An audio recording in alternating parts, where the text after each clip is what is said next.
Bismillahirrahmanirrahim. Baik ayah bunda, Assalamualaikum warahmatullahi wabarakatuh.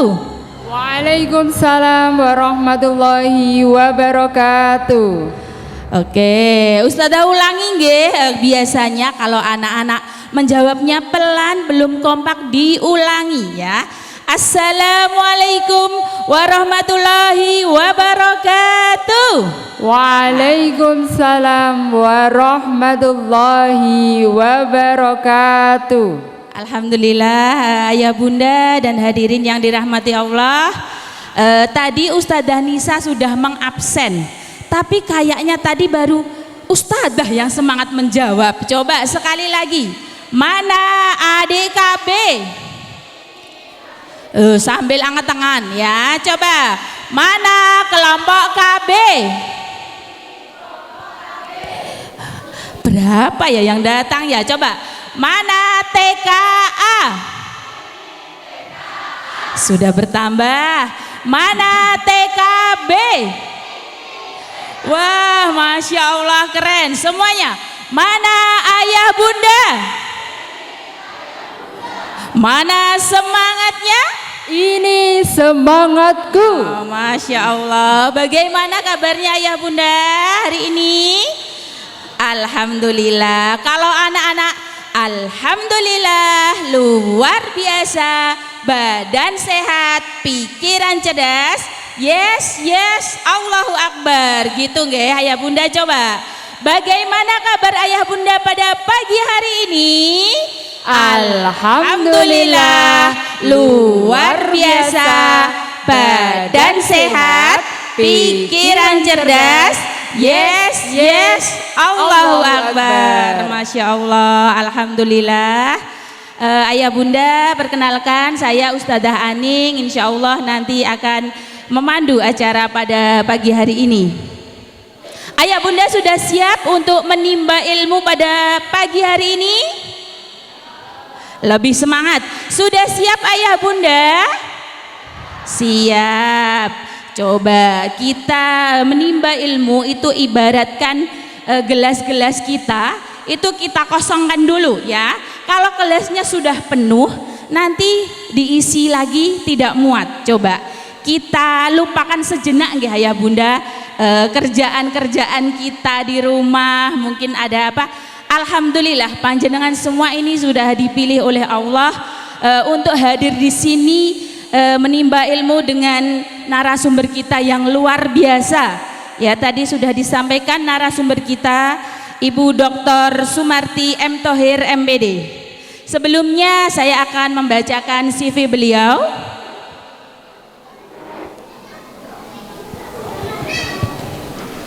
Beliau Ibu Sumarti ini jauh-jauh dari ibu kota, dari Jakarta. Beliau ibu 3 putra dan 1 putri yang gemar menulis buku cerita anak, berkisah, melakukan penelitian dan berbagi pengalaman tentang pengembangan literasi untuk anak, guru dan orang dewasa. Beliau ini adalah pakarnya literasi ya. Beliau narasumber literasi di Kementerian Pendidikan Dasar dan Menengah. Untuk pendidikan beliau ada S1 IKIP Malang Pendidikan Bahasa Indonesia, S2 UNJ Pendidikan Bahasa Indonesia, S3 UIK Bogor Pendidikan Agama Islam, disertasi konsep pendidikan Islam anak usia dini. Pengalaman organisasi beliau ada Yayasan Pendidikan Bakti Wanita Islam tingkat pusat bidang kurikulum tahun 2013 hingga saat ini, Perkumpulan Penyelenggara Pendidikan Anak Usia Dini, pengurus pusat bidang pendidikan dan pelatihan sejak 2023. Untuk pengalaman akademik beliau ada pengembang kurikulum literasi SD, penulis modul BIMTEK literasi awal, penulis modul literasi transisi PAUD SD, penulis modul pelatihan literasi guru PAUD Kemendikbud, penyusun standar kompetensi literasi numerasi guru SD, narasumber literasi di Kementerian Pendidikan Dasar dan Menengah. Beliau juga penulis buku Kebiasaan Anak Indonesia Hebat Kemendikdasmen 2025. Kita beri tepuk tangan yang meriah dulu untuk narasumber kita. Dan juga beliau ini memiliki karya yang Masya Allah luar biasa. Beliau adalah pemilik hak cipta model pengembangan literasi anak usia dini dengan label CBI Fonik. Beliau hak cipta alat stimulasi literasi dini, poster buku cerita anak, panduan ibadah Syafi Kids 2024. Dan beliau juga penulis buku Kebiasaan Anak Indonesia Hebat, juga menulis buku seri Kemandirian Zaki, buku Jelajah Indonesia. Kita beri tepuk tangan yang meriah untuk narasumber kita pagi hari ini. Untuk selanjutnya tanpa berlama-lama, marilah kita mulai. Saya persilahkan kepada Ibu Dr. Sumarti. Kami persilahkan.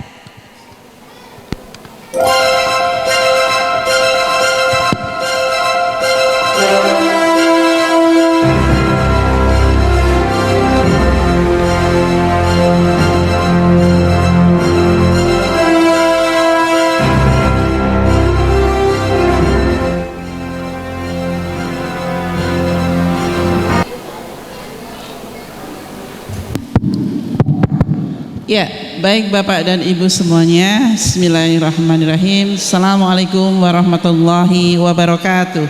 Waalaikumsalam warahmatullahi wabarakatuh. Ya, ayah, bunda, dan para hadirin semua hari ini, terima kasih. Hari ini kita bertemu di pendopo yang insya Allah ini betul-betul menjadi kebahagiaan buat kita semua. Ya, pendopo Surya ya namanya. Iya, pendopo Surya Graha gitu. Nah, mudah-mudahan dari pendopo ini akan lahir keluarga-keluarga yang bertalenta dan berliterasi. Ya, kita kasih tepuk tangan untuk Yayasan Al-Uswah. Ya. Oke, ya, Yayasan Al-Uswah ya. Kemarin mungkin Bapak dan Ibu sudah ada yang mengisi link yang dikirim oleh Bu Guru ya, yang ada tulisannya Talent DNA ya. Itu adalah perpanjangan. Saya yakin kalau Bapak dan Ibu adalah guru SMA di Jawa Timur, itu biasanya sudah mengisinya, karena itu merupakan program dari Pemda Jawa Timur ya. Dan itu juga terhubung ya dengan program-program yang diadakan oleh Yayasan Al-Uswah. Nah, Bapak dan Ibu,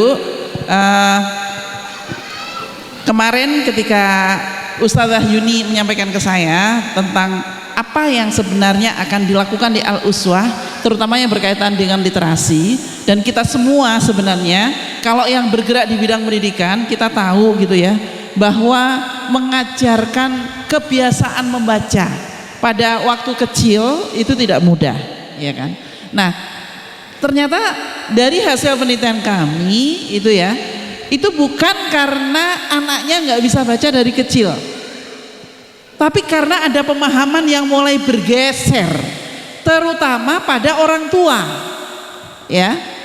Nah, bisa saja di sekolahnya tidak diajarin, tapi sama orang tuanya dileskan. Alasannya hanya satu, khawatir nanti tidak bisa mengikuti kegiatan di SD gitu. Nah, ternyata kami sudah mengadakan penelitian ya. Izin kami boleh berdiri ya? Ya, kayaknya jauh banget, jadi nggak enak sekali ya. Oke. Jadi dari hasil penelitian kami di kementerian itu, kenapa anak-anak Indonesia ya nilai ujian literasinya, terutama kemarin itu ujian TKA-nya ya, itu benar-benar tidak bisa dipertanggungjawabkan ya, karena saya tahu betul bahwa TKA itu tidak bisa dikursuskan atau dibimbelkan, tapi TKA itu betul-betul merupakan hasil kemampuan membaca data. Nah, kemampuan membaca data itu tidak tiba-tiba.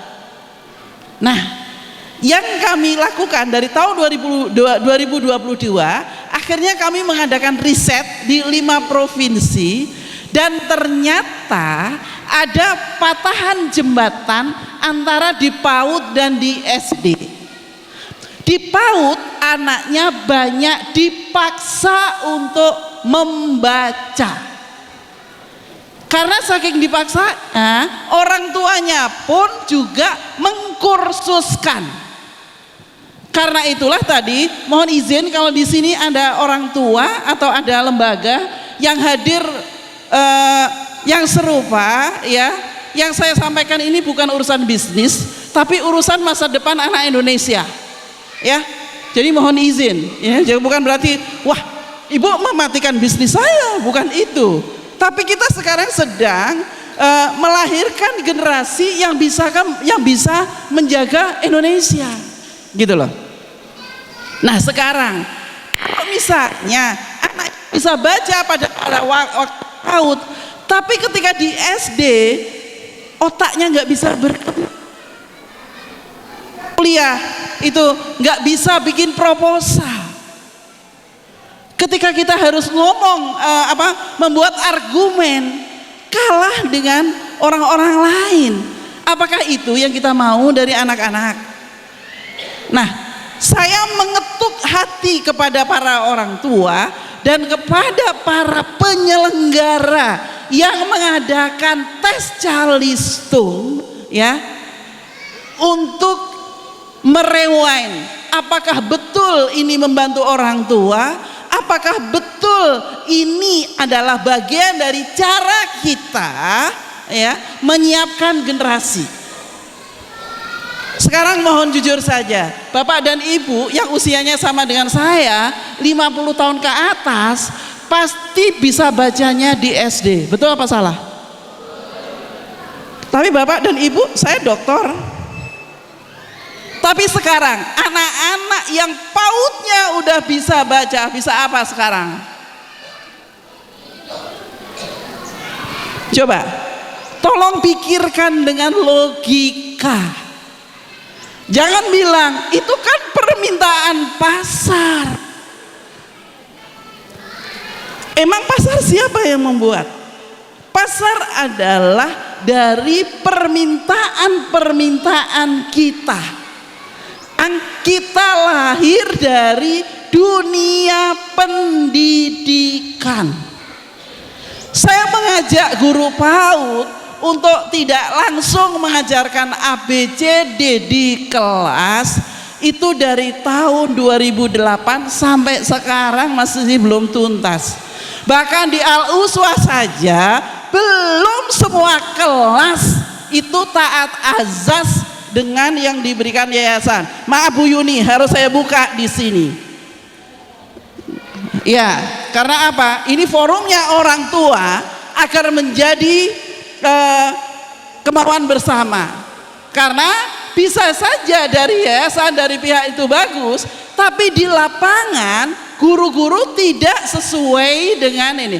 Terus kemudian saya tahu kenapa guru kami melakukan begitu. Tekanan orang tua. Karena itulah kenapa di gedung ini saya sampaikan ya. Jadi biar nggak bulet kita. Bapak izin yang bapak-bapak jadi dua deret di sini. Oke. Nah nanti akan ada kelompok-kelompok. Ada. Oke. Petugas sudah siap? Oke, baik. Ada kelompok namanya kelompok kemampuan bertutur. Nah, di kelompok kemampuan bertutur itu nanti akan ada apa itu kelompok kemampuan bertutur. Terus kemudian nanti kita kasih alat pembelajarannya. Silakan nanti ada satu orang yang membacakan buku, satu orang yang mendokumentasikan, yang lainnya pura-pura jadi muridnya, gitu ya. Nah, terus kemudian nanti ada kelompok kosakata, ada kelompok kesadaran teks, ada kelompok kesadaran fonemik, ada kelompok pemahaman latar, dan ada kelompok keaksaraan. Start iya.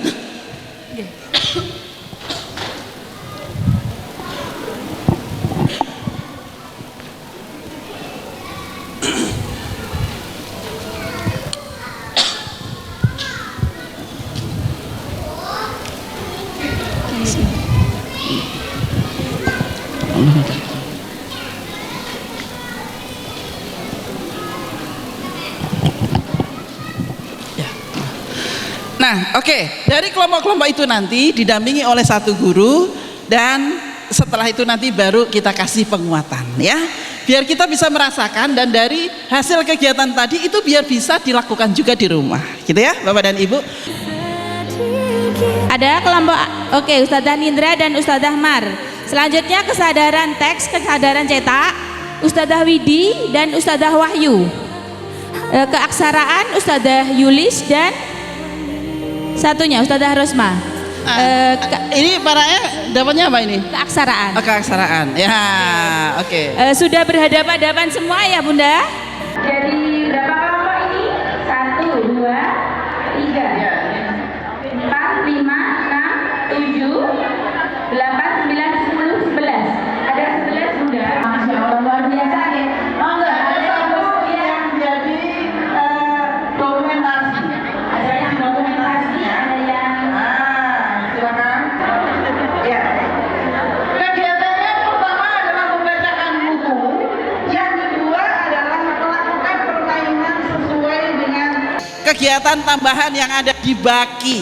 Ya, oke. Ini siapa? Ustadzah Yulis. Oke. Ya dah, sama saya Ustadzah Ustadzah, Lilis. bukunya Oke, yang kemarin. bapak-bapak siapa yang mau jadi ketuanya? Ustadzah Mohon yang izin. buku tulis. Ayo, Kita. halo. Belum buku. Karena ini nggak ada tunjangan jabatannya, jadi oke. Bunda sekarang sudah punya buku ya. Nah, Bunda harus membacakan untuk bunda-bunda yang ada di sini. Terus kemudian melakukan tanya jawab sesuai dengan itu dan sesuai dengan ini. Itu. Betul ya. Nah, nanti ada bunda satu yang mendokumentasikan bagaimana gaya berceritanya, terserah gaya ibu ya. Iya, kayak emak-emak boleh, ya, kayak tante-tante boleh gitu.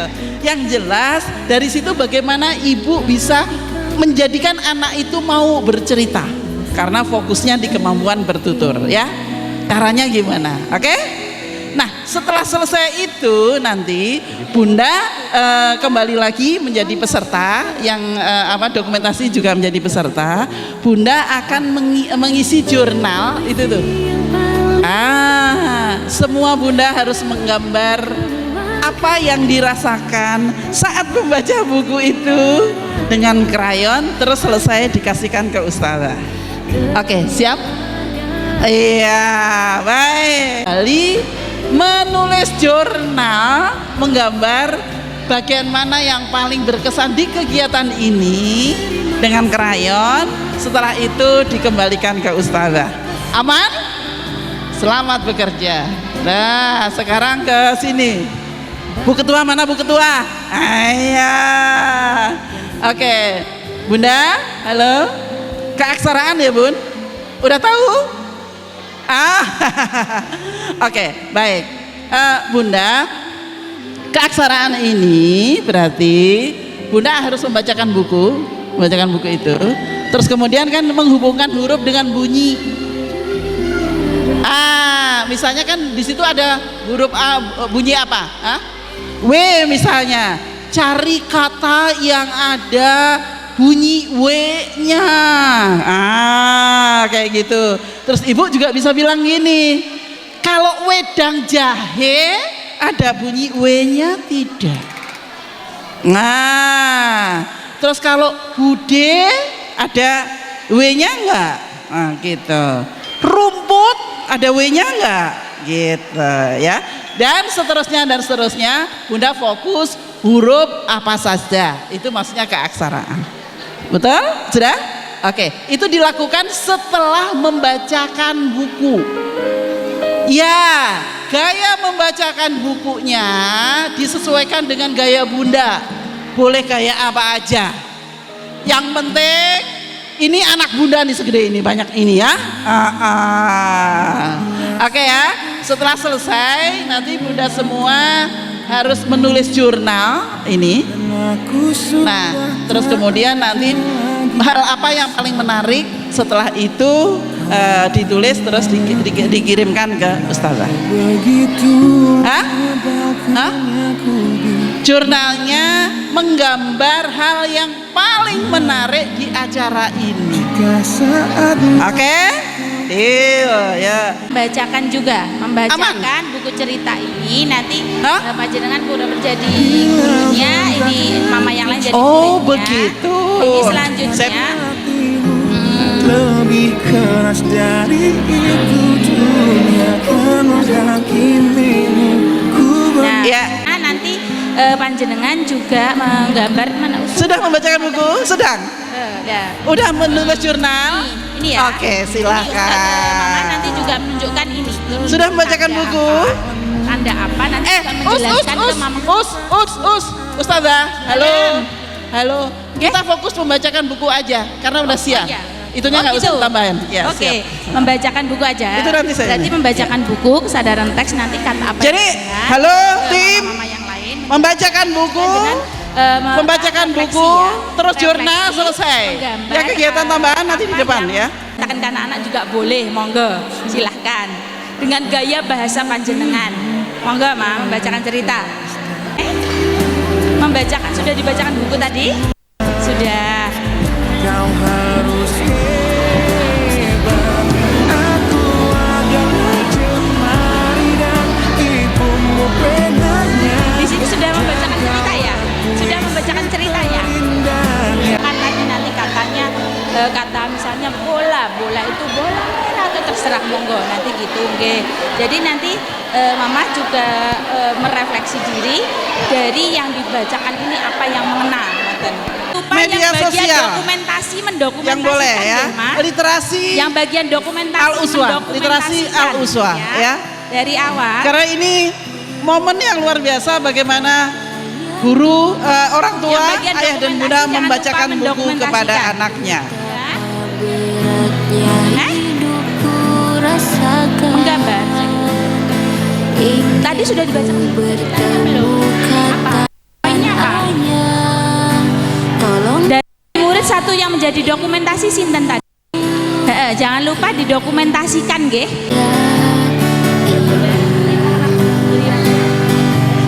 Ini kan setengah 10. Biar suatu saat nanti kan ku gantikan tugasmu ayah. Doakan aku ibu, restumu sertai langkahku. Pemberani harapan ibu. Ibu tolong percaya ayah. Katakan pada ibu, ku bisa melewati semua pahitku. Meskipun kenyataannya ayah tahu, ayah engkau penyelamatku.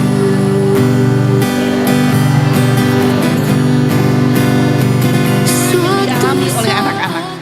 Itulah awal dari kemampuan membaca. Itu yang dinamakan kesadaran fonemik, gitu ya.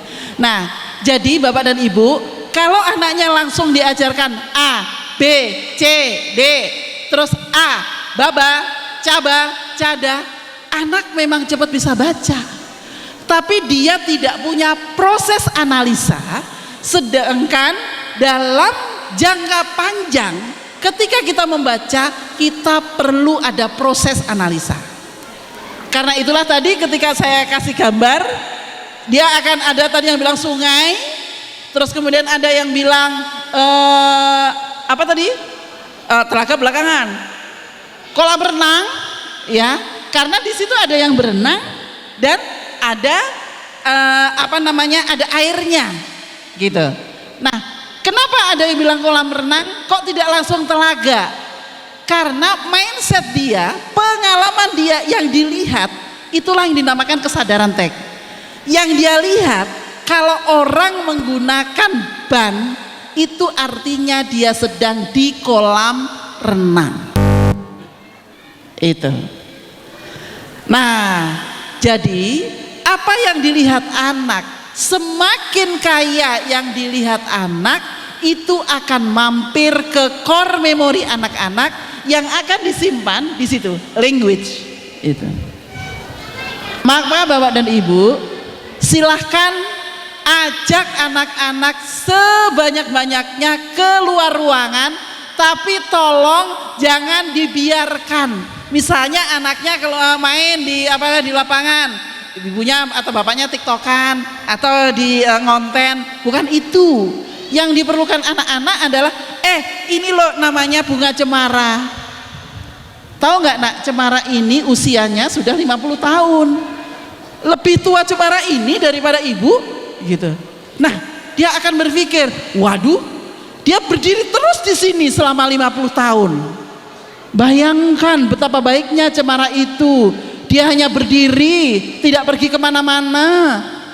Kalau kepanasan, ya, nggak ada air, dia menurunkan dahan-dahannya. Ketika ada air hujan, dia mulai menumbuhkan lagi dahan-dahannya. Betapa baiknya cemara itu, gitu. Jadi Bapak dan Ibu, sebenarnya proses Iqra itu tidak dimulai dari buku-buku, tapi dimulai dari apa yang diindra oleh anak-anak. Apa yang dicerap, bukan diserap ya, dicerap itu artinya diindra, dilihat, diraba, dirasa, itu namanya dicerap ya, oleh anak-anak. Itulah hal yang akan menjadikan kotak bahasa di otaknya itu semakin hari semakin banyak. Dan anak-anak yang suka diberikan kesempatan untuk bereksplorasi itulah nanti dia akan punya banyak cerita. Saya yakin Bapak dan Ibu, kalau misalnya saya tanya apa yang paling ingat pada waktu di SD gitu ya, paling-paling 1 mandi di kali, 2 main kasti. Betul nggak? Nggak bakalan pelajaran matematika, kagak gitu. Apalagi ini ujian nasional, yang ada adalah stres gitu. Nah, sama anak-anak itu ketika pautnya lebih banyak dijejali dengan PR, lebih banyak dijejali dengan les 1, les 2, les 3, dia nggak punya kesempatan untuk bereksplorasi, dia tidak punya memori yang indah.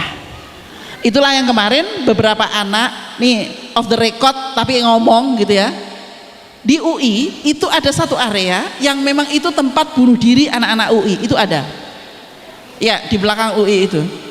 Jadi itu biasa, jatuh terus ini, itu kami udah biasa itu kalau di Depok.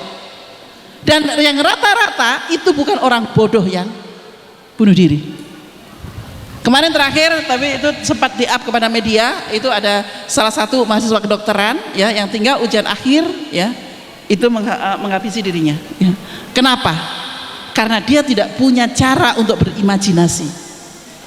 Karena ketika masa kecilnya dia lebih banyak untuk akademik dan akademik. Itu yang konon katanya menurut kita sebagai orang tua itu adalah bekal untuk masa depannya, tapi ternyata ruang-ruang imajinasi anak-anak yang harusnya kaya itu ditutup dengan les 1, les 2, dan les 3. Itu ya.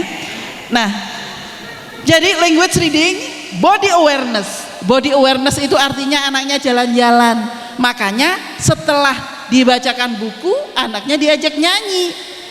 Kayak misalnya tadi ya, tadi Gina sama Gema makan nasi perang. Nasi perang ada udangnya. Yuk kita jalan seperti udang, bungkuk jalan ke sana. Ayo kita menari seperti ikan. Wah, gitu. Nah, nanti dari yang dibacakan itu karena ada geraknya, itulah yang akan menjadi memori buat anak-anak. Maka tadi saya lihat bapak-bapaknya paling cepat itu ya, gercep banget ya Ustazah ya. Nah, tapi nggak tahu karena dia takut sama dibully sama ibu-ibu kali ya. Tapi nggak apa-apa, Pak. Terima kasih Bapak hari ini. Tepuk tangan kepada bapak-bapak. Iya. Terus kemudian tadi di belakang saya lihat bunda-bundanya, wah semuanya begitu bersemangat. Nah, sekarang saya mau tanya, ibu seneng nggak membacakan buku dengan cara seperti tadi? Iya. Paling nanti pertanyaan ke saya cuma gini, ibu, tapi saya nggak punya waktu. Nah, Bapak dan Ibu, dulu ketika anak-anak saya kecil, saya juga sempat menikmati menjadi pegawai. Dulu saya jadi wartawan selama 7 tahun, dan wartawan itu pasti dikejar oleh deadline, ya. Maka yang saya lakukan adalah ketika saya punya waktu, pada saat itu saya nggak mau apa yang lain-lain kecuali membacakan buku dan bermain dengan anak-anak. Karena apa? Kalau di Jakarta nih ya, cucian bisa di laundry, makanan bisa catering, tapi menemani anak membaca, menemani anak belajar, itu rasanya main gebuk-gebukan bantal, itu rasanya hanya sama orang tua. Maka yang bisa dikerjakan oleh orang lain itu biasanya kita delegasikan, yang tidak bisa kita dikerjakan oleh orang lain kita kerjakan. Nanti ada yang protes, Bu, tapi kan di sini nggak ada itu, nggak ada duitnya. Kata siapa? Ketika anak-anak tidur itu kita bisa kita kerjakan. Tapi ketika jamnya anak-anak main, tolong utamakan. Karena itu tidak ada waktu lagi dan tidak bisa lagi dibalikkan ketika anaknya sudah besar. Itu ya. Jadi nikmati momen-momen ini ya. Kenapa? Karena akan disimpan di sini Bapak dan Ibu. Kata-kata Bapak dan nada Bapak dan Ibu, ya kan? Bau keringatnya Bapak dan Ibu itu akan disimpan di sini. Itulah yang disebut oleh beberapa orang, kalau nanti Anda melakukan hipnoterapi dan lain-lain, itulah yang disebut alam bawah sadar. Dan semuanya itu terjadi dari kegiatan-kegiatan yang tidak direncanakan tapi berupa interaksi. Ya. Lanjut berikutnya. Nah, Ibu, Bapak, ini adalah gambar dari bagaimana proses anak belajar. Yang paling bawah itu ada touch, itu adalah rabaan. Ya. Jadi tekan, raba, ya, itu halus kasar, itu adanya rabaan. Maka hati-hati untuk anak-anak, jangan boleh diraba oleh orang yang bukan haknya. Hati-hati dengan orang dekat. Pelecehan banyak terjadi justru oleh orang dekat. Itu. Jadi ajari anak-anak, anak perempuan tidak boleh ini dipegang, ya kan? Tidak boleh bagian ini dipegang, ya. Pipi tidak boleh dipegang. Demikian juga anak laki-laki. Itu ya. Karena sekarang kejahatan itu bukan hanya kepada anak perempuan, juga yang paling marak dan masif itu justru kepada anak laki-laki. Itu, ya. Saat ini saya sedang menemani banyak beberapa orang-orang yang ingin kembali hidup normal, ya, baik yang sudah menikah atau yang belum menikah, karena ada perilaku yang menyimpang akibat apa? Sentuhan pada waktu kecil. Itu. Jadi hati-hati Bapak dan Ibu ya. Itu. Tolong betul ini ya, karena sentuhan itu akan dibawa ke alam bawah sadar yang nanti akan meledak ketika udah besar. Jadi jangan main-main dengan sentuhan. Ya. Terus kemudian body position, ya. Makanya kenapa kalau ada orang di hipno itu pada waktu itu ya kamu di ruangan apa, kamu duduk, kamu apa, karena posisi itu akan mengingatkan orang dengan peristiwa. Ya. Terus sampai movement, ya, gerakan. Kamu ingat pada waktu itu orang itu berjalan dari sebelah kiri kamu, terus duduk di sebelah kiri kamu, ya. Terus kemudian kamu ingat tangannya, oh iya, tangannya ke pundak saya dan lain-lain, itu sangat mudah dibangkitkan. Ya. Jadi selama ini saya membantu untuk hipnoterapi ini para korban itu ya. Nah itu ternyata benar. Yang paling bawah ini adalah jadi di tangan ini adalah simpanan terakhir memori kita. Karena itulah Bapak dan Ibu, kemarin kami minta untuk mengisi talent DNA dengan menggeser ke kanan, menggeser ke kiri, karena disinilah kebiasaan-kebiasaan Anda itu disimpan. Ya, ini teorinya Edward Sengelberger tahun 1948. Bapak dan Ibu bisa ngecek. Itu. Jadi ketika ke kanan ke kiri, ke kanan ke kiri, gerakan itu adalah memori atau kebiasaan-kebiasaan yang sudah ada selama ini di dalam diri Anda dan sekarang dibaca oleh AI. Jadilah talent DNA yang Anda punya itu. Ya, oke. Nah, atasnya smell, apa yang dihidu, ya. Terus kemudian vision, apa yang dilihat. Itulah tadi kenapa ada yang namanya visual kesadaran teks. Kesadaran teks itu bukan hanya huruf Bapak dan Ibu ya. Oke, Ustazah ada yang membawa tanda panah, tolong dibawa ke sini. Ustazah, minta tolong yang ada tanda panah tadi bisa dibawa ke depan.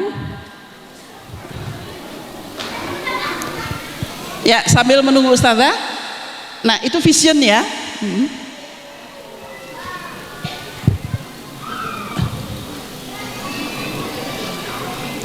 Ya, sambil menunggu Ustazah, nanti vision itu ada yang dalam bentuk kode, tapi ada juga dalam bentuk gerak. Ya, Bapak dan Ibu, tolong angkat tangannya ketika saya bilang A. Oke? Apa instruksinya? Angkat tangannya begini ya. Ketika saya bilang A. 1, 2, 3 A. Oke. Turunkan ketika saya bilang I. Oke, baik. A. Oke. I. Baik. A. Oke. A. I. A. I. A. A. A. A. I. Nah, itulah yang disebut hearing, kode dengan suara. Maka kemampuan ini nggak bakal terjadi kalau anak-anak disuruh banyak ngomong ABCD, gitu. Oke, sekarang apa yang terbaca oleh Bapak ketika Bapak dan Ibu ketika saya membawa tanda ini? Silahkan jalan ke kanan atau ke kiri? Ke kanan atau ke kiri? Oke, baik. Loh, mana Ustaz tadi? Ustazah Amin minta tolong ke depan lagi. Oke. Hah? Nggak apa-apa. Ya. Nah, tadi sudah. Ya. Kalau ini ibu-ibu artinya apa? Harusnya nggak ada tulisannya dilarang merokok ya, Bapak dan Ibu ya. Ini salah ya. Oke. Ya, kalau dilarang merokok berarti boleh merokok nggak? Maka kalau ada tanda begini, orangnya masih merokok, berarti dia belum bisa baca. Gitu ya. Oke. Nah, itu ada di vision. Tes ya, Ibu, kalau ada gula rasanya apa? Iya. Kalau ada garam, asin. Iya. Kalau ada garam sama gula, nano. Itu. Ya, oke, baik. Nah, jadi tadi kan Ibu tidak ada barangnya, hanya disebut kata gula, Ibu langsung bilang manis. Nah, daya manisnya saya dengan daya manisnya Bunda Sum beda lagi. Nah, itulah yang namanya makna dari taste, dari rasa gitu ya. Nah, jadi Bapak dan Ibu, anak-anak itu akan melihat misalnya siapa tahu apa rasa gula manis, kan gitu kan lagunya. Akan lebih baik ya, ini gula kasih apa? Oh, ini namanya manis. Nah, itu lebih bisa masuk dan itu bisa masuk ke otaknya dan dalam tahan lama, jangan lama. Oke, naik ke atas. Postural security. Postural security artinya adalah duduk tenang.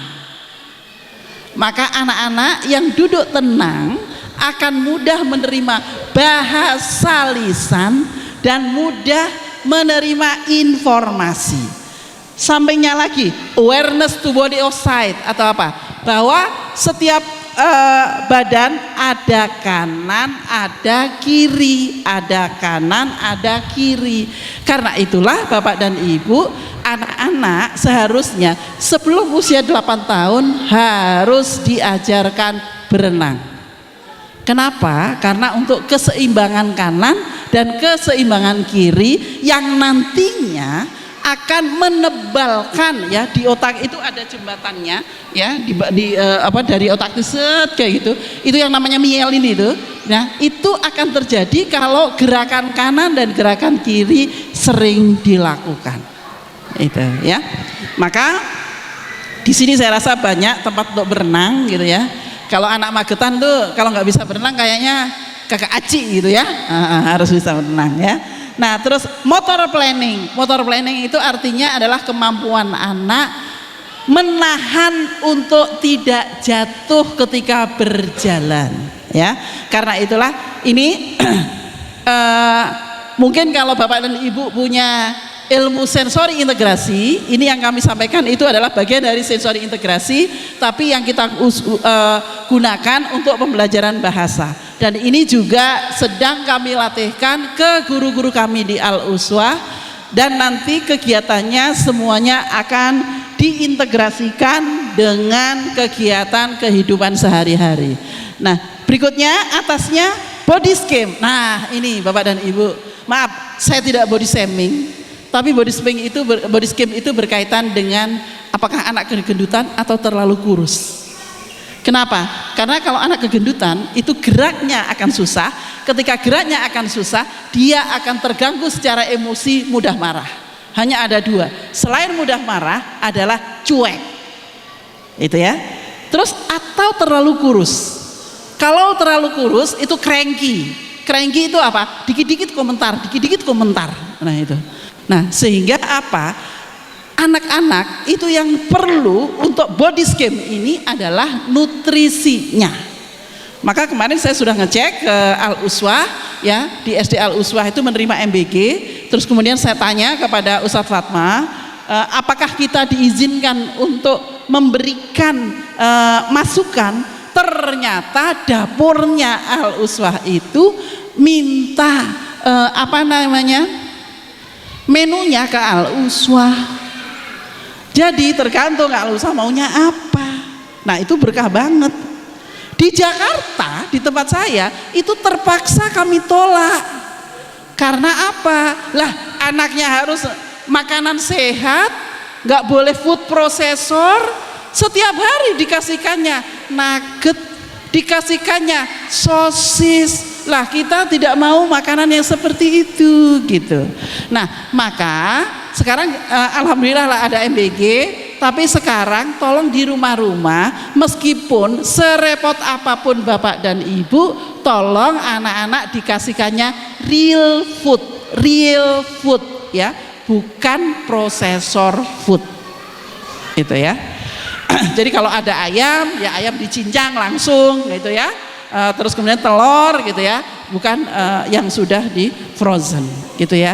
Memang di frozen itu enak bagi kita orang dewasa, akan tetapi kasihan anak-anak tidak mendapatkan asupan gizi yang cukup dan juga tidak mendapatkan memori yang cukup, karena ketika ngunyah itu ada memori yang berbeda antara ayam yang langsung digoreng ya dengan yang sudah merupakan food processor ya. Oke.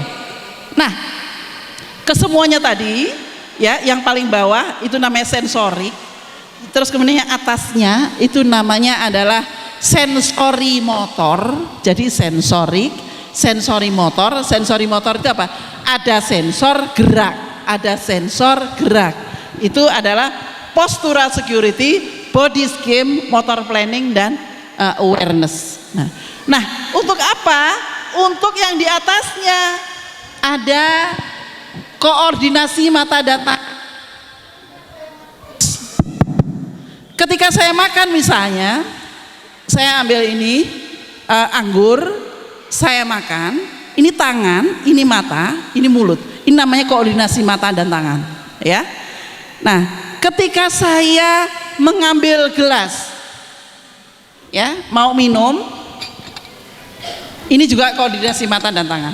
Maka Bapak dan Ibu, latihan koordinasi mata dan tangan itu yang paling sempurna adalah memberikan kesempatan anak-anak untuk praktek kehidupan sehari-hari. Artinya apa? Anak jangan banyak dibantu. Biarkan anak makan sendiri, nggak usah disuapin, gitu ya. Kalaulah disuapin itu dibantu dikit-dikit gitu, bukan kurang itu nanti. Ya dia ini makan, tapi kita nyuapin, tapi dia juga makan. Karena apa? Kalau makan aja dia tidak bisa mengurus dirinya sendiri, apalagi urusan yang lebih besar, gitu ya. Nah, koordinasi itu juga termasuk bagaimana memakai baju, memakai sepatu, menali sepatu dan sejenisnya, ya. Nah, terus kemudian ada gross motor. Gross motor itu adalah motorik kasar. Maka biarkan anak-anak lari-lari, anak-anak lompat-lompat, anak-anak merangkak, ya itu silahkan saja. Maka kan di sini kan rumahnya masih gede-gede ya. Mendingan kalau masih punya anak di bawah 8 tahun itu jangan banyak gujinya deh. Jangan banyak yang capek-capek itu lah. Udah ngampar aja sehingga anak-anak punya kesempatan untuk explore lebih banyak ya. Oke. Terus kemudian auditory language skill, itulah yang tadi membacakan buku cerita, mendongeng, itu yang harus banyak-banyak dilakukan oleh bapak dan ibu di rumah. Terus kemudian attention itu adalah fokus ya. Nah, dari itu semua maka daily living activity artinya adalah kehidupan anak sehari-hari, itulah namanya disiplin akan terbentuk ya. Kemarin kami juga sudah menyampaikan ke guru-guru Al-Uswah bahwa untuk pelajaran sholat yang lebih utama adalah bagaimana waktu-waktu sholat itu terjaga mulai dari PAUD. Artinya meskipun anaknya nggak sholat, yang penting dia bangun waktu subuh, tidur aja di tempat musola, setelah itu pulang nggak apa-apa, tapi subuh dia bangun, itu jauh lebih bagus daripada tidak diajak sholat subuh gitu. Waktunya duhur dia belum bisa sholat sempurna, yang jelas ke musola aja, atau dia nggak melakukan apa-apa, ibunya sholat, dia ada di sampingnya, nggak apa-apa. Itu berarti dia sudah tahu kapan waktunya berhenti. Itulah untuk daily living activity. Daily living activity itu akan sejajar dengan behavior. Behavior itu kebiasaan, ya Bu ya. Jadi disiplin ya, ketelitian itu adalah bagian dari behavior, dan behavior itu hanya akan terjadi dengan proses mirroring. Mirroring itu artinya adalah anak-anak belajar dari lingkungan sekitarnya. Ya, oke, lanjut. Nah, ini Bapak dan Ibu, kalau kita lihat perkembangan belajar ya, Bapak dan Ibu, ini ada belajar bahasa, itu ada kemampuan berpikir, kemampuan kognitif atasnya, dan yang di bawah itu adalah kemampuan untuk bercerita. Jadi sejatinya pada saat anak bercerita, dia otaknya itu sedang jalan Bapak dan Ibu. Maka ketika ngomongnya masih cadel-cadel, nggak apa-apa, didengarkan saja. Justru kalau ada kecadelannya itu nggak usah diketawain, tapi kita tandain, loh anakku ini kok R-nya belum beres ya, padahal udah umur 9 tahun gitu ya. Lah kenapa ini bilang jeruk guluk, kok jauh banget gitu. Tapi tenang, kalau misalnya ada yang nggak jelas kayak itu, tanya sama Bu Yuni ya, nanti Bu Yuni akan menjawabnya dengan sehat ya. Oke. Nah, pas keterampilan ekspresi yang diperhatikan adalah pertama artikulasi tadi ya, apakah cadel atau tidak. Yang kedua mimik. Jadi jangan sampai kamu seneng nggak? Seneng. Kamu sedih nggak? Sedih. Tapi mukanya datar. Atau ucapan, gimana tadi kamu mendapatkan hadiah? Biasa aja. Gimana tadi kamu ditinggal sama teman-temanmu, kamu ketinggalan? Biasa aja. Flat. Jangan salah, itu berarti ada masalah. Masalah apa? Dia tidak mengenal emosi. Kalau dia sendiri aja tidak mengenal emosi dirinya, apalagi mengenal emosi orang-orang sekitarnya. Nah, kalau yang tidak bisa mengenal emosi berarti robot gitu. Dan banyak sekali anak-anak robot sekarang. Karena apa? Kemana-mana yang penting gawe dan lain-lain itu ya. Dan nggak tahu itu kalau itu di Jakarta itu banyak itu anak-anak yang aduh benar-benar kayak sampingnya itu nggak ada orang gitu ya kalau dia sudah bersama kelompoknya. Terus kemudian intonasi. Jadi Bapak dan Ibu jangan lupa kalau ngomong ke anak intonasinya jangan satu ya Bu ya. Ibu-ibu biasanya intonasinya satu. Jangan begitu. Itu intonasinya satu begitu. Ya. Hei, Bunda udah bilang berkali-kali, kenapa masih juga? Itu gaya Bunda. Nah, kata ayahnya, aman Bun. Karena itulah kenapa anak-anak lebih suka kepada bapaknya. Karena ibunya nadanya tinggi, jadi pengang dia telinganya, gitu. Nah, kenapa ibu-ibu dibekali dengan nada dan tinggi? Karena bapak-bapak lah nggak mungkin lah ngajarin sholawatun wa taslimun ketika sambil ngoyang-ngoyang mau tidur. Emang bapak-bapak bisa? Kagak bisa. Itu hanya emak-emak privilege itu yang bisa ya. Nah, karena itulah kenapa memang perempuan itu dikasih kesempatan untuk ngomong banyak. Nah, kalau dulu saya ngomong banyak begini di kelas, sekarang saya ngomong banyak ini ke ibu-ibu. Berarti ini menyalurkan fitrah saya sebagai perempuan untuk jadi pembicara itu ya. Karena itulah kenapa banyak gurunya pada perempuan gitu. Jadi menyalurkan fitrah nih Bu. Alhamdulillah. Gara-gara menyalurkan fitrah saya bisa kemana-mana gitu ya. Nah, oke. Nah, tata bahasa. Nah, ini nanti mulai tata bahasa sampai keterampilan santun itu nanti adanya kalau dia sudah mulai berinteraksi dengan buku. Nah, yang di atas Bapak dan Ibu itu ada penglihatan itu tadi persepsi visual, itulah yang menjadikan tadi kesadaran teks. Terus kemudian persepsi auditori, itulah yang tadi masuk ke phonemic awareness, pendengaran dan persepsi auditori, itulah tadi yang kemampuan bertutur. Terus kemudian ada situasi sosial dan paham simbol, itulah yang disebut pengetahuan latar. Jadi yang dibangun di Al-Uswah selama ini menggunakan teori ini. Jadi kok nggak ada buku paketnya, kok nggak sama, karena memang teorinya berbeda gitu ya. Kita kasih tepuk tangan untuk Bu Yuni dan tim. Iya, gitu ya. Karena itulah kenapa pertama kali anak datang ke Al-Uswah nggak langsung dikasih ABCD, diajak ngobrol. Jadi pertama ngomongnya, itu. Besoknya lagi sudah mulai, apa itu? Udah sebulan, bapak ibunya bingung, kamu kapan sih berhentinya? Gitu, ya. Oke, lanjut. Terus, udah dikodein, ya sudah. Oke, baik Bapak dan Ibu, itu sudah akan dikasih kode nih sama Ustazah. Ya, lanjut ke bawah, terus. Nah, udah sini dulu. Nah, ini yang penting, Bapak dan Ibu, yang di bawah ini adalah usia, ya. Ini bunyi. Maka kalau anak usia 2 tahun terus kemudian sudah bisa bilang mama, papa, udah aman. Ya, baba, ibu itu udah aman. NGY itu umur 3 tahun, ya. Nah, itu mulai umur 5 tahun sampai umur 9 tahun. Kenapa itu paling susah? Karena harus menggerakkan lidah dan lidahnya harus diketarkan, dan di atas langit-langit itu ada garis-garis namanya roh, yang itu juga untuk memutar udara.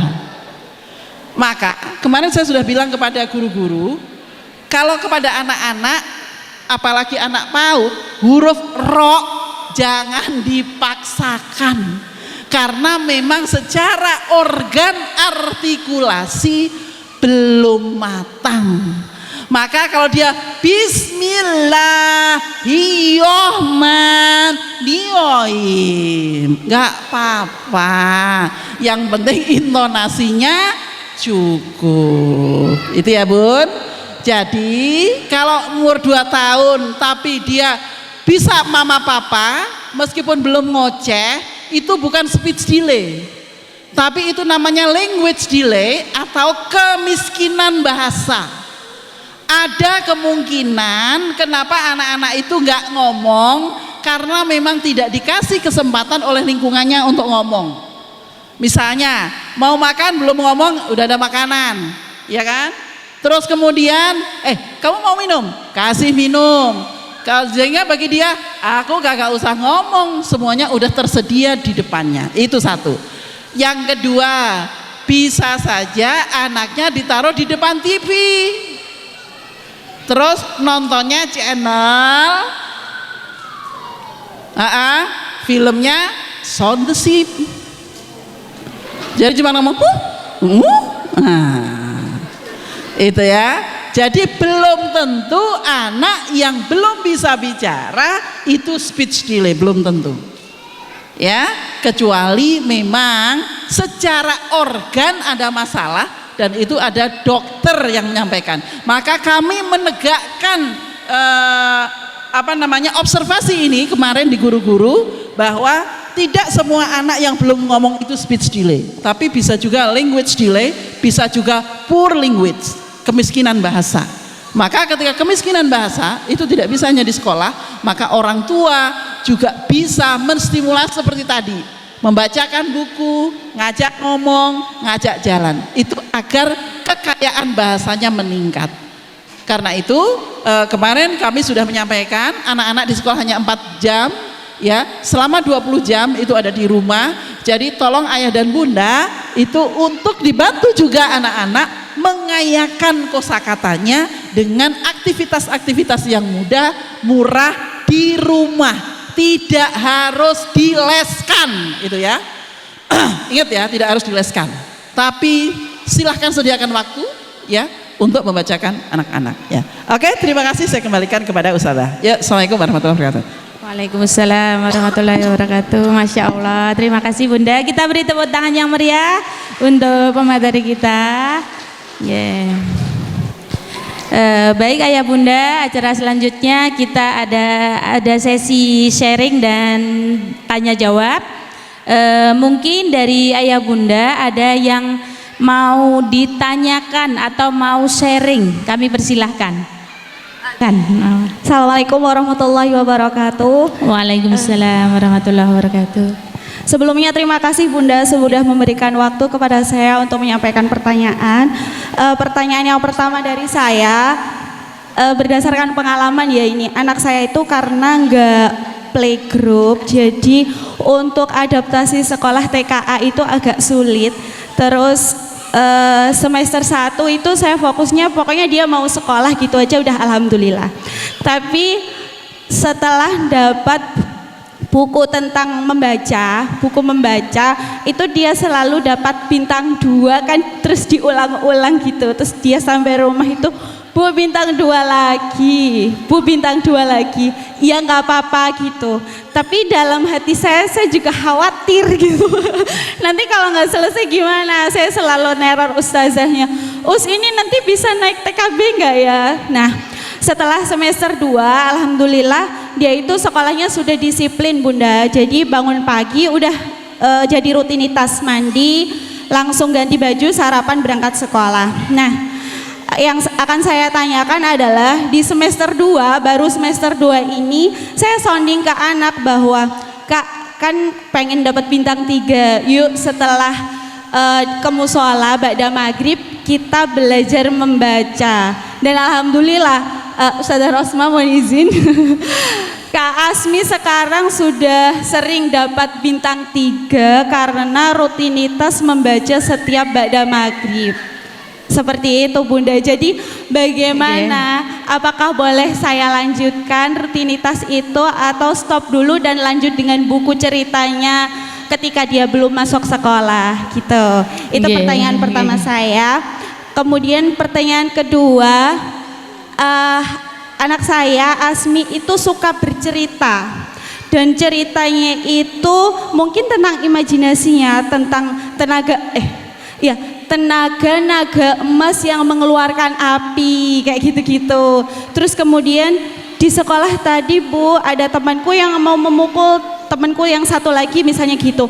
Terus saya tangkis, yang satunya saya pukul kayak gitu. Dan saya tahu itu cerita dari imajinasinya bagaimana.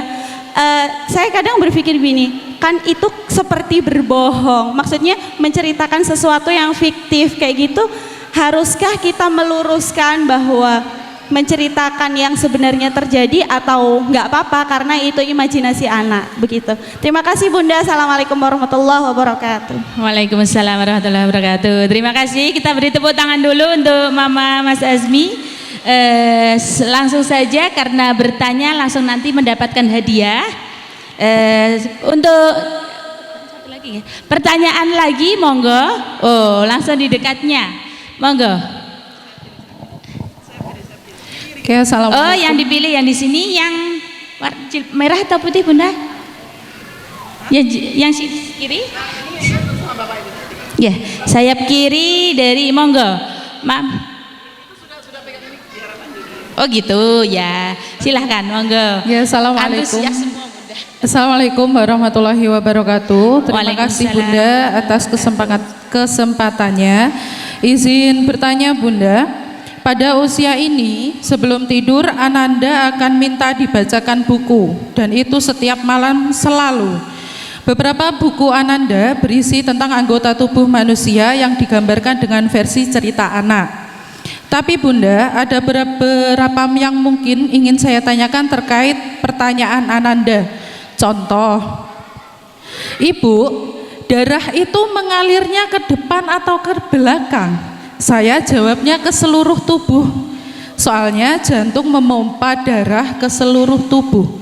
Jadi ya ke depan ya ke belakang. Kemudian dijawab lagi, loh enggak toh Bu, ini jariku tak pencet warnanya merah.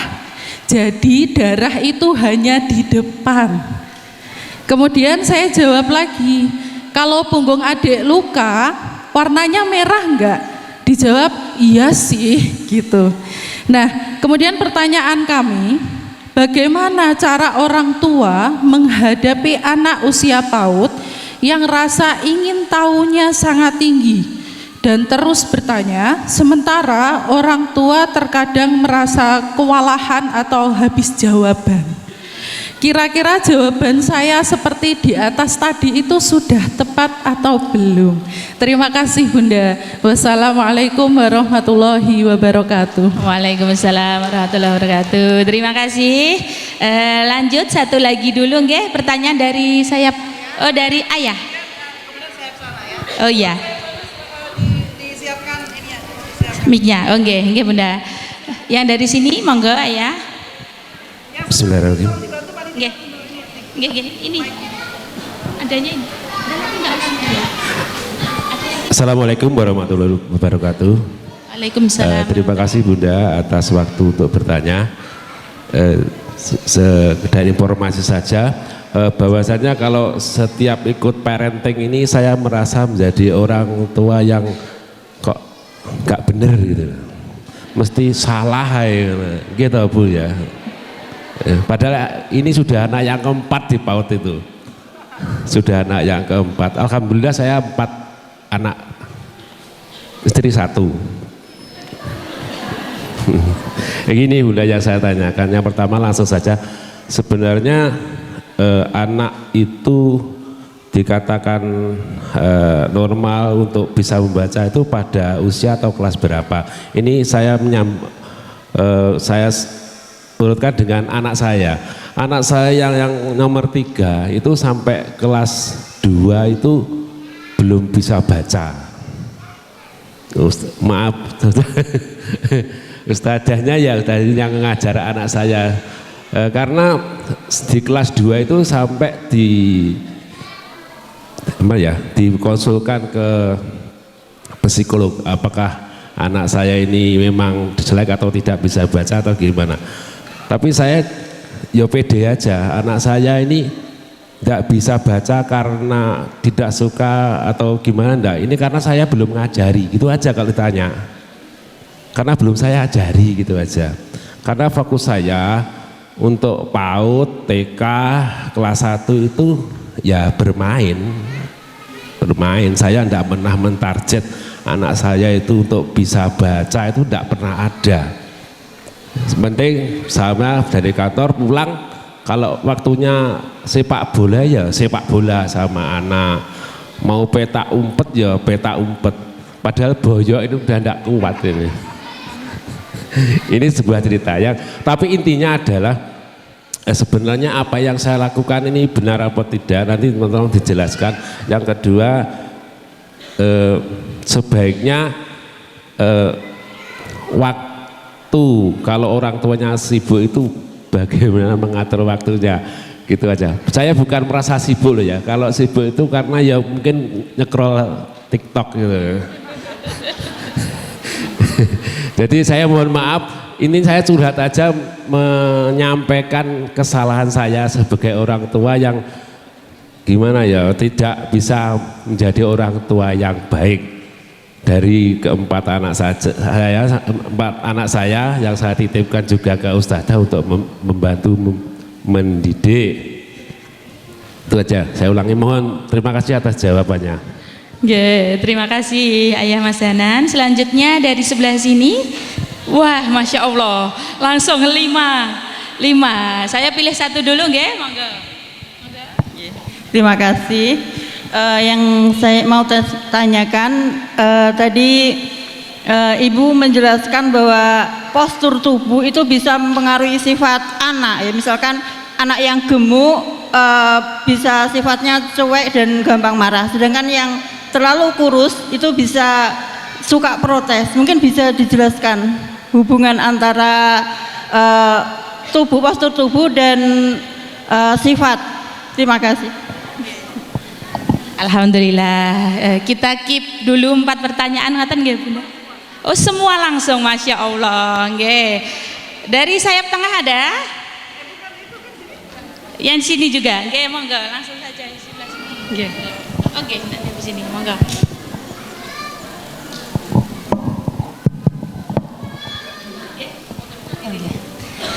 Assalamualaikum warahmatullahi wabarakatuh. Terima kasih waktunya untuk pertanyaan saya. Bunda, anak saya itu punya riwayat space delay. Jadi kita udah terapi selama 2 tahun dan banyak hal yang kami takutkan, terutama ketertinggalan dalam hal pelajaran. Alhasil menurut kami sebagai orang tua, kita leskan saja. Jadi jalan keluarnya anak kita leskan saja supaya tidak tertinggal dengan anak-anak yang lain, seperti itu. Dan apakah hal ini benar, Bunda? Kemudian untuk anak saya itu adalah anak yang usia 5 tahun di umur TKA. kemudian untuk anak-anak yang space delay itu harusnya di umur berapa mereka bisa naik di kelas 1? Apakah harus di umur 7 tahun atau tidak perlu seperti itu? Terima kasih. Wassalamualaikum warahmatullahi wabarakatuh. Terima kasih. Selanjutnya monggo Mama. Bismillahirrahmanirrahim. Assalamualaikum warahmatullahi wabarakatuh. Bunda, izin menyampaikan bahwa saya untuk sebagai orang tua itu memiliki keterbatasan dalam kepemilikan mungkin buku cerita anak-anak itu mungkin nggak punya banyak gitu ya. Jadi punyanya cuma sedikit. Nah kemudian kemarin sempat searching gitu, kebetulan di websitenya Kemendikdasmen itu ada banyak sekali free ebook untuk anak-anak yang ilustrasinya itu sangat menarik dan itu free untuk di-download. Nah pertanyaannya saya itu apakah boleh jika membacakan buku dengan media seperti HP atau tablet atau laptop seperti itu, karena kan bentuknya PDF. Nah itu apakah boleh gitu? Terima kasih. Yang tengah ini tadi Cinta Noga.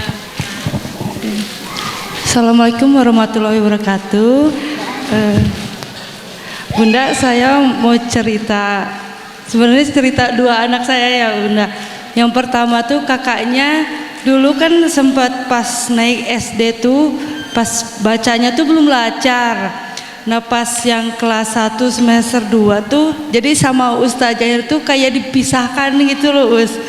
Jadi di kelasnya tuh ada beberapa anak yang belum bisa baca, jadi dipisahkan. Nah anak saya tuh mungkin stres juga, mungkin setiap pulang sekolah tuh nangis, bilang tuh saya tanya, kenapa kak? Kakak belum bisa lancar baca, jadi sama Ustazah tuh di kelas dipisahkan. Nah dari pengalaman situ kan saya anak yang kedua sekarang TKB ya Bunda. Jadi saya gak mau terulang seperti kakaknya. Jadi adanya tuh saya leskan baca dari kelas TKA. Alhamdulillah TKB ini udah bisa baca, cuman anaknya tuh jadi uring-uringan, sering ngambek. Jadi saya tuh bingung apa yang dulu kakaknya belum lancar itu tuh apa salah apa benar. Tapi kalau misalnya kan kalau zaman dulu kelas 2 masih belajar baca ya Bunda. Kelas 1 ini nggak bisa baca tuh malah kayak dipisahkan, anak jadi stres. Nah yang adanya sekarang TKB udah bisa baca tapi dia jadi uring-uringan gitu Bunda. Jadi saya mau tanya untuk adanya sekarang lebih baik dilanjutkan atau sudah sampai lesnya sampai sekarang saja. Jadi saya mau kembali ke yang tadi mau mengajarkan anak lebih ke apa pemahaman seperti itu. Terima kasih Bunda. Oke, baik. Mana Ustazah? Udah? Ada lagi? Sudah. Sudah cukup. Oh, masih ada Bunda. Oke, siap. Baik, Assalamualaikum warahmatullahi wabarakatuh. Waalaikumsalam warahmatullahi wabarakatuh. Baik Bunda, terima kasih atas waktu yang telah diberikan. Kalau di depan tadi Bunda menyampaikan bahwasanya kita dalam mendampingi anak itu ya harus disempat-sempatkan, tidak menunggu waktu luang gitu ya, tapi sengaja diluangkan. Dan adapun pekerjaan yang bisa dihandle oleh orang lain ya sebaiknya dihandle orang lain. Yang penting kita membersamai waktu anak, baik belajar, bermain dan sebagainya. Nah pertanyaan saya Bunda gitu ya, saya baru ibu anak satu gitu ya, dengan berbagai keterbatasan pengetahuan gitu ya, kemudian memiliki anak yang keaktifannya menurut saya itu luar biasa gitu ya, anaknya aktif sekali. Dan ketika membersamai anak terkadang itu ada keterbatasan berkenaan dengan konsistensi Ustazah. Misalnya gitu ya, kadang membersamai belajar tapi kadang tidak gitu. Pertanyaannya adalah apa dampak ketidakkonsistensian itu dan bagaimana cara mengatasi agar bisa konsistensi dalam membersamai anak dalam tumbuh kembangnya, juga untuk akademiknya ke depan. Mungkin itu aja Ustazah. Terima kasih. Assalamualaikum warahmatullahi wabarakatuh. Waalaikumsalam warahmatullahi. Satu lagi Bunda, nggih, monggo Mama. Bismillahirrahmanirrahim. Assalamualaikum warahmatullahi wabarakatuh. Terima kasih untuk waktunya Ibu Sumarti. Mohon izin bertanya. Saya mengajari anak membaca itu dengan metode di mana saja. Misalnya di perjalanan ada tulisan di pinggir jalan, saya meminta anak saya untuk membaca atau melihat tulisan tersebut. Nah, apakah metode seperti ini yang jika jumpa dengan tulisan atau saya ajarkan untuk melihat dan membaca itu membuat anak trauma membaca? Kemudian selanjutnya sebaiknya anak belajar membaca atau belajar bahasa Inggris itu umur berapa? Terima kasih. Wassalamualaikum warahmatullahi wabarakatuh. Waalaikumsalam warahmatullahi wabarakatuh. Kita beri tepuk tangan untuk Ayah Bunda yang bertanya.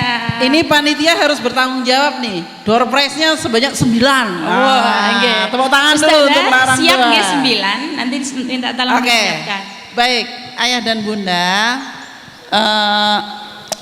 Saya minta maaf kalau misalnya dari tadi pagi sampai sekarang ini ada terpersepsikan seolah-olah orang tua itu menjadi orang yang tertuduh gitu ya. Nah, jadi itu saya langsung merewind gitu ya. Jangan-jangan saya yang salah gitu ya. Tapi intinya begini. Ini kalau istilah anak sekarang itu jujurli gitu. Jujurli.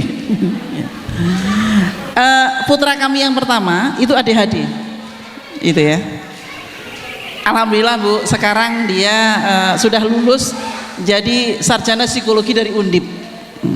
Dan itu bukan jalur mandiri, tapi jalur jalur yang rame-rame itu. Artinya dia sangat cerdas. Dan dia mengetahui ADHD itu ketika sudah menjadi mahasiswa psikologi semester 3. Jadi malam-malam ya dia telepon, dia bilang gini, "Bun, aku tuh ADHD ya," gitu. "Emang kenapa?" "Aku kan sekarang lagi mengambil mata kuliah psikologi abnormal. Kok semuanya ada di aku ya?" "Emang ada apa, Kak?" Kalau ada ngomong, kita udah ngomong katanya kayak orang tua gitu kan. Kayak gitu aja nggak bisa gitu kan. Nah udah dan lain-lainnya. Terus kemudian dan dia itu anaknya sangat-sangat detil ya. Jadi saya dan ayahnya pergi ke kosannya ya. Pas pergi ke kosannya itu namanya handuk itu ada 3 Bapak dan Ibu. Ada handuk untuk kaki, ada handuk untuk muka, ada handuk untuk badan. Laki-laki. Terus kemudian kamarnya rapi sekali, kagak ada debunya sedikit pun, gitu. Terus saya bilang, "Kamu, iya semuanya itu kan kayaknya kayak orang yang overthinkingnya banyak gitu loh, OCD kayak gitulah gitu." Terus saya tanya, "Kamu merasa itu, tapi kamu sekarang, kamu merasa bermakna nggak hidup kamu? Kamu happy nggak?"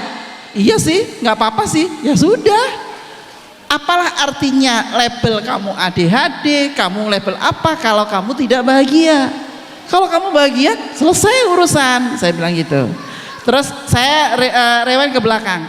"Masih ingat nggak ketika kamu sekolah, ibu selalu memberikan daftar apa saja yang ada di tas kamu?"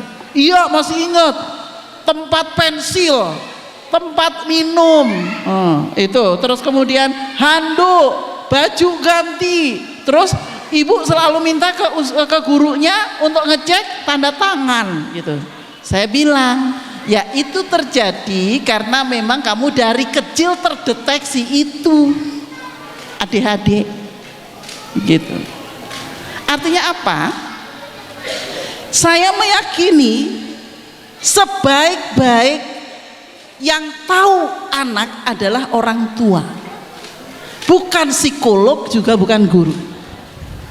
Jadi Pak, saya sepakat Bapak, kalau di rumah mah kagak usah macem-macem Pak, kagak usah apalagi suruh ini ya PR, nggak ada. Orang saya, anak saya besok UN, Bun besok UN, iya kamu mau apa? Aku mau nonton, ayo nonton, gitu caranya. Kenapa? Emang kalau misalnya nilainya jelek terus mati? Kan enggak. Itu paling apa? Orang tua kan, nanti anakku nggak bisa ke sekolah negeri. Weh, sekolah negeri bukan satu-satunya, sekolah swasta malah lebih bagus. Buktinya Al-Uswah lebih banyak daripada yang lain. Tepuk tangan untuk Al-Uswah.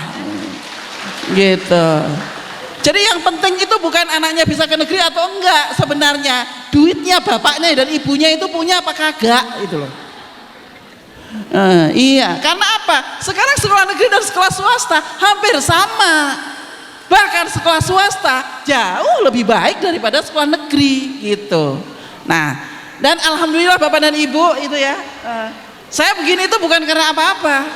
Anak saya empat-empatnya nggak ada yang sekolah SD, apalagi SD negeri kagak. Kenapa? Mohon maaf lahir dan batin, emaknya tidak percaya sama guru. Sama, saya merasa pendidikan di Indonesia itu SD-nya terlalu banyak muatan yang gak penting buat hidup anak. Nah, Bapak dan Ibu tidak bisa seperti saya karena apa? Karena Bapak tinggal di daerah, Bapak harus kerja dan lain-lain. Lah, saya tinggal di ibu kota sama suami saya bilang bahwa tugasmu ngurus anak, ya sudah. Sama sekolah, coba nggak suruh ke Tanah Abang Bu, meskipun dekat dengan Tanah Abang gitu. Sehingga 4 anak kami SD-nya homeschooling semua, SMP itu ya. Nah maka pertanyaan dari Bunda Asmi yang tadi, imajinasi itu terjadi pada anakku yang nomor 2. Anakku yang nomor 2 itu ada pembantu baru datang, tek, dia bilang, Bun, Mbak itu besok pulang. Kenapa Mas? Pokok besok pulang, beneran besoknya pulang. Itu. Terus gini, Bun, itu kan tadi Mbak pas Bunda nggak ada itu ya, Mbaknya kan bla bla bla bla bla bla. Enggak lah, oh ini. Ternyata bener, pas Mbaknya pulang itu ya, di atas lemari kami itu ya, itu ada baju, ada apa benda-benda yang banyak kayak gitu. Rupanya dia ditaruhnya mungkin kalau pulang nanti diambil, rupanya lupa. Terus saya tanya, Mas, kamu pernah lihat? Enggak, cuman ini aja, kok aneh gitu.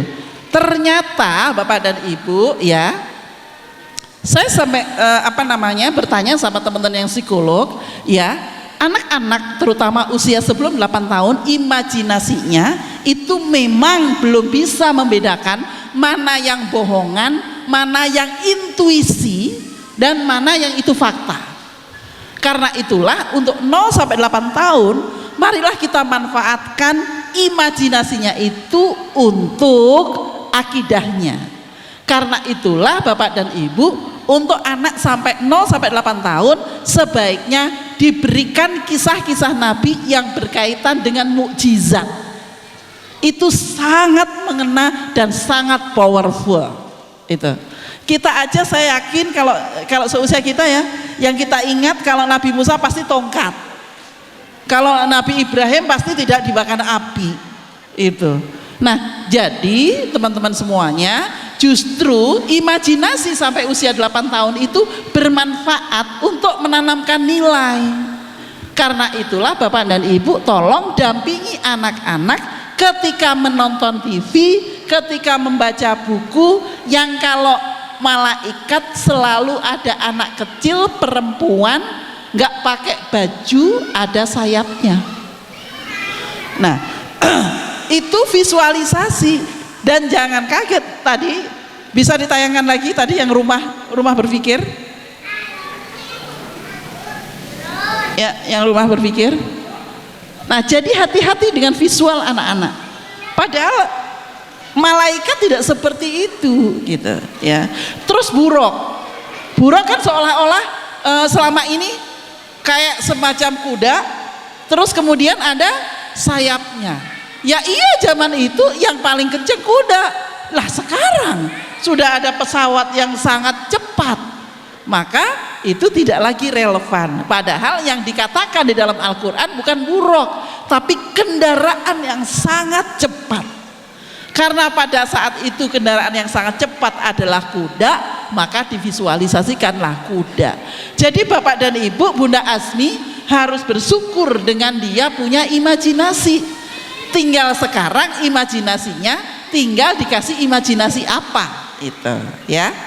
Jadi sudah ada waktunya kisah-kisah Nabi, bagaimana Nabi Musa dihanyutkan, bagaimana Nabi Ibrahim itu dia harus dibakar, itu dikaitkan dengan keimanan gitu ya Bun ya. Oke. Yang kedua, menghadapi anak yang suka banyak mau ya, Bu, itu lebih nih, anak saya itu lebih heboh lagi. Jadi kadang-kadang kita overthinking. Itu sekali lagi, ini kakak yang pertama datang dari sekolah, dia langsung nanya ke ayahnya, Abi, kenapa? Aku tuh dari mana? Bapaknya udah langsung merah. Waduh, jangan-jangan itu menanyakan bagaimana cara kelahiran. Wah, gitu kan?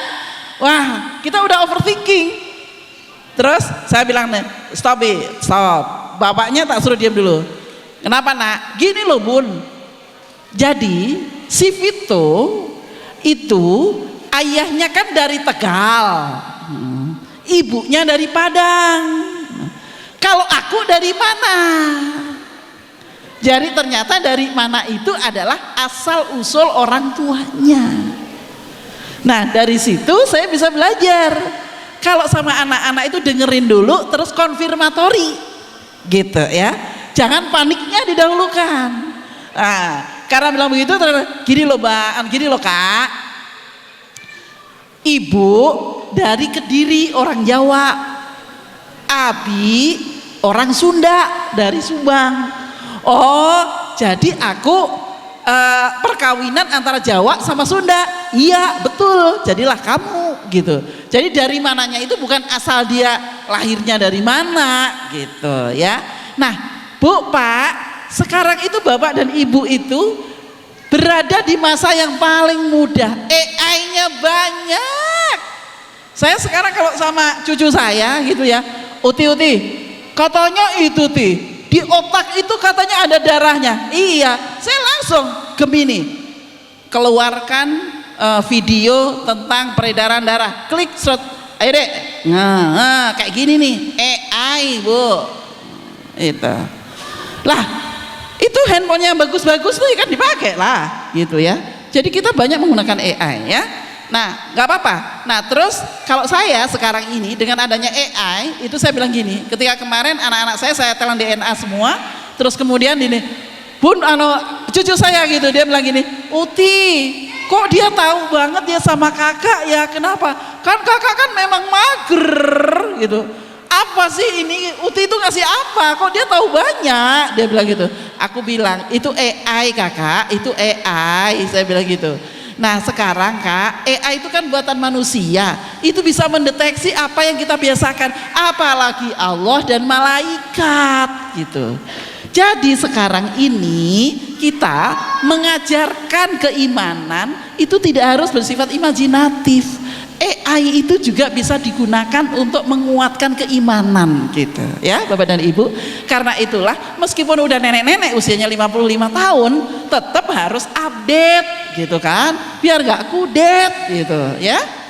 Yang penting gak tiktokan, jangan sampai tiktokan iya tapi enggak, nah itu kan gak lucu gitu ya. Terus ayah, mohon maaf ya ayah kalau merasa tertuduh gitu ya, tapi ayah hebat deh hari ini bisa berada di sini ya. Kalau saya sama anak-anak, ini untuk semua orang tua aja. Kami dan suami itu bersepakat bahwa bersama anak-anak itu bukan tenaga sisa. Maka memang harus ada waktu yang memang kita alokasikan untuk anak-anak. Meskipun itu hanya sekedar bercanda, meskipun itu hanya sekedar ngobrol bareng atau ya main Uno bareng. Karena apa? Kebiasaan itu tidak akan tergantikan, ya. Jadi bapak dan ibu punya waktu untuk untuk orang lain, masa punya anak-anak enggak? Jangan sampai nanti anak-anak ketika gede, kan waktu itu bunda kan ke kantor, ya sudah aku jalan-jalan, sedih kali, gitu, sedih banget ya. Oke. Nah, postur tubuh dan sifat anak. Jadi itu bukan sifat anak ya Bu ya, tapi proses berpikir. Karena proses berpikir itu terus menerus terjadi, jadilah karakter. Karena apa? Kalau gendut kan males gerak. Ayo gerak, entar dulu deh. Ayo entar dulu deh. Karena kebiasaan entar-entar itulah yang akhirnya menjadi karakter gitu. Nah, kalau anak kecil kenapa kok cerewet? Iya, karena apa? Kalau orang kecil biasanya itu kan lari-lari cepet lapar. Itu loh Bu, kalau masih ingat itu iklan coklat, lu resek kalau lapar gitu kan. Jadi tanda-tanda orang resek itu lapar. Sama anak-anak yang kadang-kadang berkeliaran ke sana kemari. Saya punya pengalaman pada waktu itu tsunami 2004. Tsunami 2004 itu berarti sudah sekitar 22 tahun yang lalu.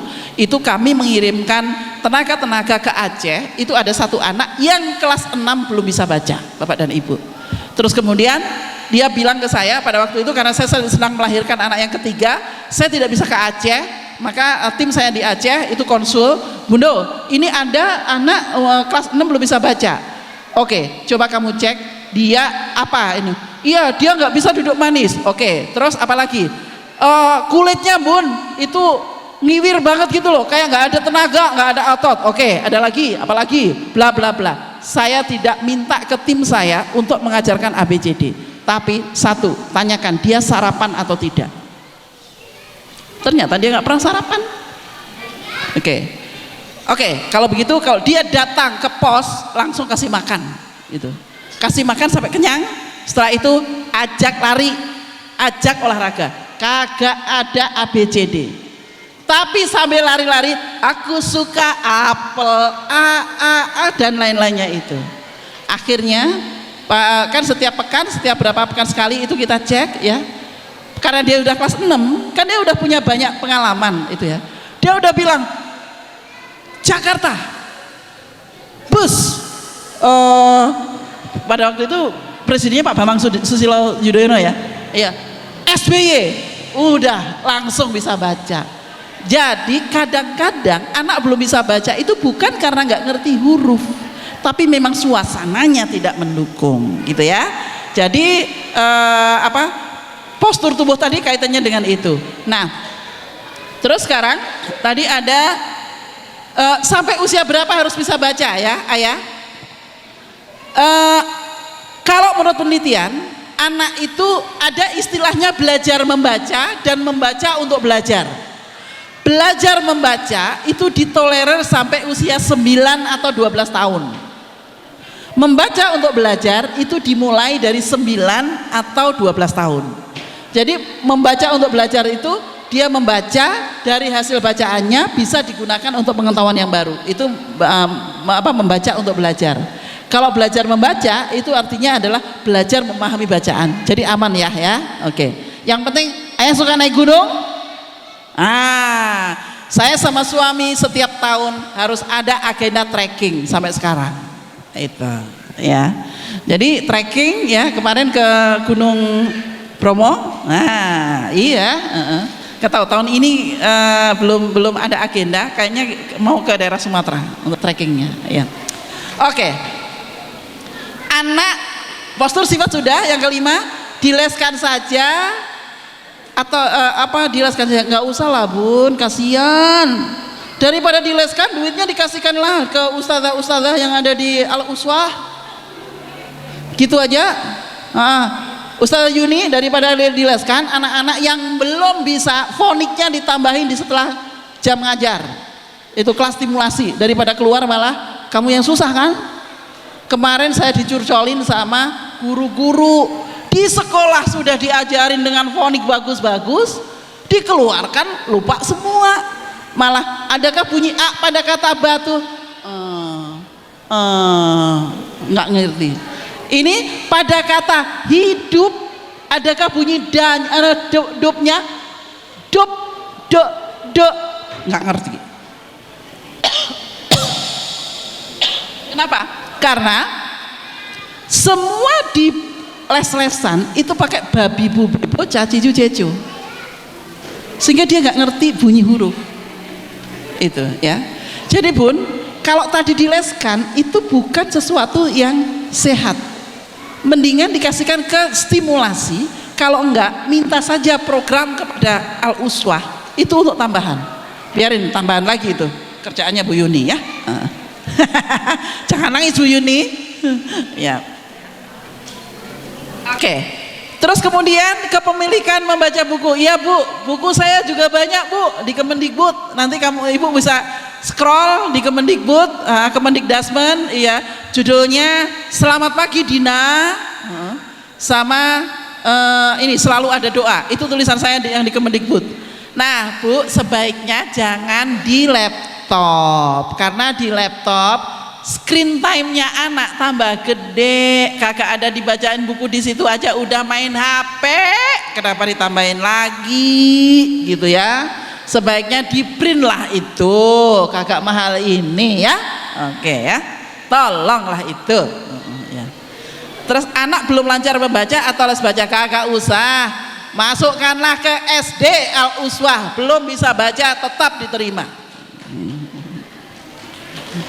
Ntar kalau ada guru Al-Uswah yang kayak tadi, nanti Bu Yuni tolong nanti dicek pembelajaran di SD, karena SD, SMP dan SMA insya Allah itu akan disatukan ya. Konsistensi ya Bu, namanya istiqomah, itu memang kaitannya dengan surga ya Bu ya. Kalau saya teh gini Bu, kan kita kan udah bertanggung jawab punya anak ya Bu ya. Kalau bertanggung jawab punya anak ya ngempanin ya. Jadi kalau misalnya ini, tapi kan capek, siapa suruh punya anak, saya sudah bilang gitu aja Bu ya gitu. Jadi kadang-kadang kita itu pengen punya anak, setelah punya anak kita capek. Nah kita bilang orang nggak punya anak aja kita juga capek, mendingan punya anak, capek dapat pahala gitu Bu. Itu ya. Oke. Terus terakhir, belajar membaca dengan cara Ibu ya. Selamat Ibu, tapi jangan selalu itu apa kamu baca, jangan ya Bu ya. Nanti anaknya ini, Bunda aku mau jalan-jalan, masa suruh belajar mulu sih Bun, gitu ya. Jadi mendingan pertanyaan-pertanyaan aja ya. Oke, sekarang saya mau bikin untuk penutup ya, pertanyaan permainan jika maka ya, tapi nggak usah pakai tulisan ya. Oke. Mana nih ya? Ya, Bunda silahkan berdiri. Satu ini, Bunda satu ini. Ibu silahkan bilang jika aku titik-titik, nanti Ibu maka yang seperti ada di kepala Ibu. Tidak harus sama ya. Sekarang pikirkan, jika aku apa maka apa, kamu ada di pikiran saja. Ibu juga sama. Silakan maju Ibu. Ya, oke. Kasih dulu hadiah jeruk. Ambil jeruk saya. Ya, oke ya. Ibu sudah. Jika aku apa maka apa. Bukan kepala Ibu, di kepala Ibu. Oh iya. Oke ya, sudah. Oke. Nanti Ibu harus konsisten dengan jawaban Ibu ya, nggak usah terpengaruh ini. Ini kita mau menguji ya, apakah ada chemistry ya. Silakan Ibu. Jika aku lapar maka aku makan. Nggak sampai makan, apa gitu saja. Bukan, ulangi. Nah inilah yang dinamakan bahasa lisan. Kita orang dewasa aja itu perlu bolak-balik. Ini bukan masalah pinter atau tidak pinter, bukan masalah S2, S3 atau S4 ya. Ini masalah fokus.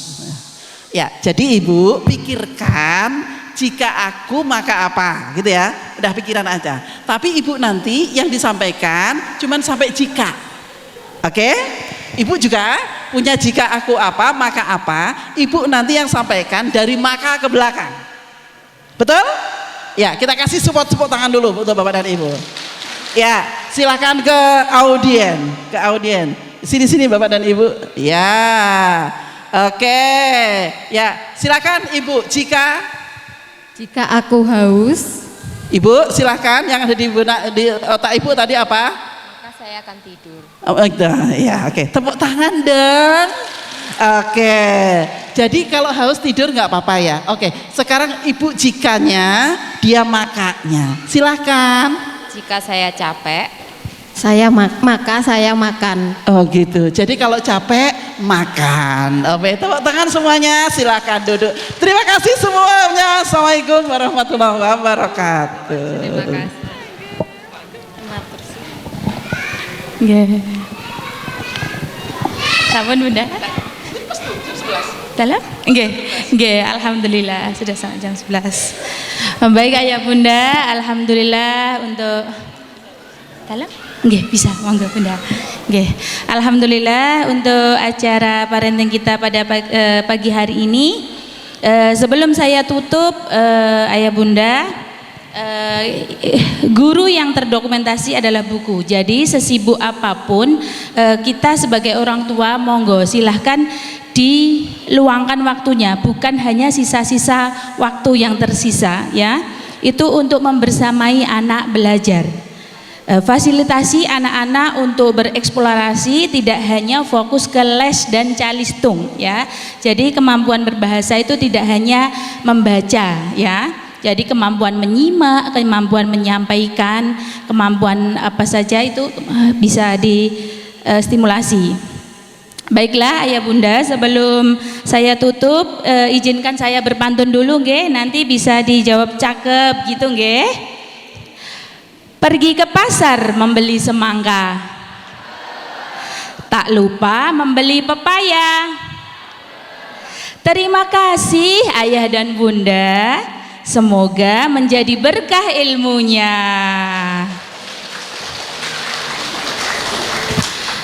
Baik Ayah Bunda, alhamdulillah Ustazah ucapkan terima kasih banyak atas kehadiran panjenengan semuanya.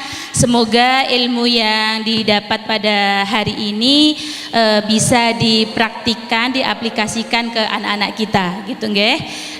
Mungkin itu dari saya, mohon maaf apabila ada yang kurang berkenan dari tutur kata dan tingkah laku saya. Sekian dari saya, wassalamualaikum warahmatullahi wabarakatuh. Waalaikumsalam warahmatullahi wabarakatuh.